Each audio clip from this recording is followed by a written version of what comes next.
Max, you've been stuck for too long." He spoke disapprovingly to his partner. Meanwhile, Max was trying to pull out the teeth of a corpse buried in a new grave. They buried the grave so that no one knew it. The next day, a fresh corpse was buried in the grave. At 3 o'clock at night, Max and Alex opened the grave of Mrs. Taylor, who had died of a heart attack, and pulled out her teeth. As always, they buried the grave and ran away quickly. Max and Alex are close friends. They can be called friends.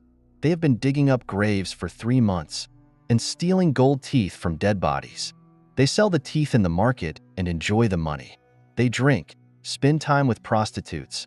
One day, Alex suggests to his friend that they pull out not the teeth of the corpses, but the internal organs, and sell them for good money. Max was also pleased with this proposal. The next day they started working. At first they had a hard time, but after a while, like butchers, they cut the body of the corpses and removed the internal organs easily. Mrs. Susan, Mr. Donald, a young girl Sandra, and a lot of dead body parts were stolen. They sold it for good money. Now the souls of those who died are tormented. They rested for 3 days. On the 4th day, they attacked the grave of Richard, who died prematurely in a car accident. It's dark, nothing can be seen, except for 2 thieves. Alex was disturbed for some reason. Inexplicable voices began to be heard in his ears. He stood up from the grave and looked around. At that moment, he saw a white ghost among the distant graves. He cried out.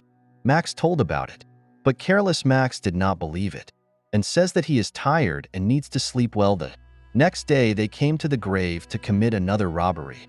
They were so professional that they dug up the graves and slaughtered the bodies like butchers. Alex became restless again. The noise in his ears became louder and closer. At one point, he saw the white ghost jumping over the open grave. He paused in fear. Again, Max couldn't believe it. Max turned to his friend Alex. "Alex, let's have a good rest, drink the best drinks and go to the brothels. We rest today and resume our work tomorrow. You're tired, that's why you're seeing different things in your eyes," Max said with a laugh. Alex sighed deeply and nodded. The next evening at 1:40, Alex was more restless than before. The whispering voices of many people began to be heard in his ears. "Why did you stop? Aren't you walking, Alex?" Max teased his friend. It was raining when they set out. As they stood inside the tomb, the rain grew faster. "It's okay, Alex. It's just a natural phenomenon. We'll go home when we do our work," Max said as he walked over the body. "Alex, did you notice? Did you see it too?" Max said to Alex with surprise. "What are you talking about?" "I feel something," Alex said, trembling with fear. At that moment, the corpse's head turned and its hands moved. They screamed and felt what was happening. They tried to escape from the grave, but because of the rain, they could not climb up. The surroundings were filled with water and mud. "I heard different voices," said Max, not hiding his fear. At one point, they saw the ghosts of the corpses that they had butchered and stolen their internal organs from. The ghosts were looking at the 2 thieves with hatred and anger. They shouted, called people for help, but to no avail. A huge and heavy gravestone fell on them. They screamed in pain once and then stopped, moving without moving. The grave was filled with water and mud. It's dawn. The cemetery guard saw the bodies of Max and Alex in the open grave. Police shouted police, and he ran back. The police and the task force arrived at the cemetery and took the bodies of the 2 grave robbers to the morgue.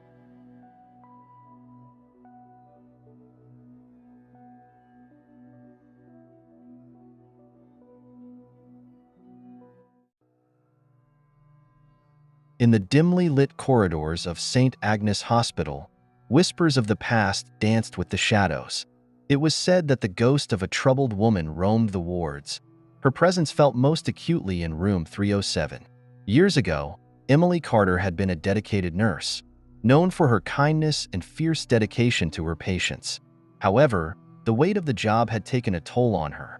Late nights, endless paperwork, and the heart-wrenching losses had begun to unravel her spirit.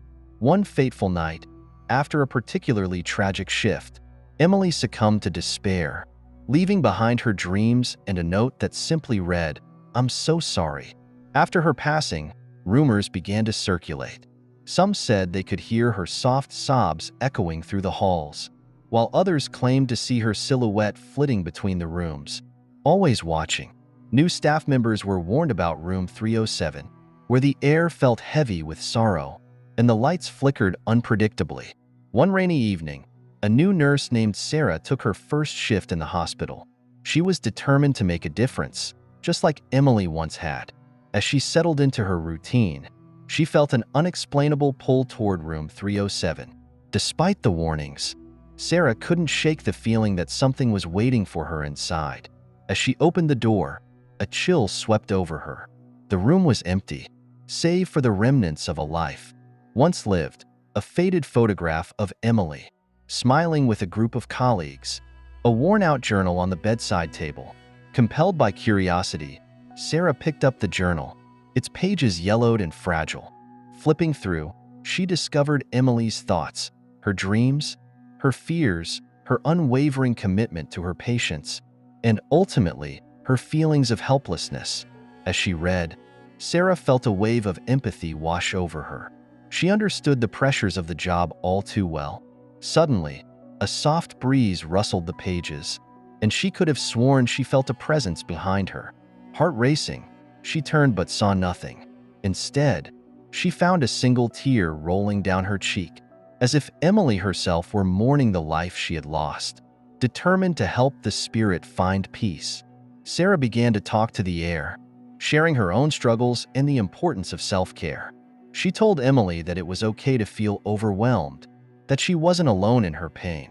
Night after night, Sarah returned to room 307, recounting stories of her patients and the joy they brought her, hoping to inspire the spirit trapped within those walls. One night, as she spoke, the room grew warmer and the flickering lights steadied.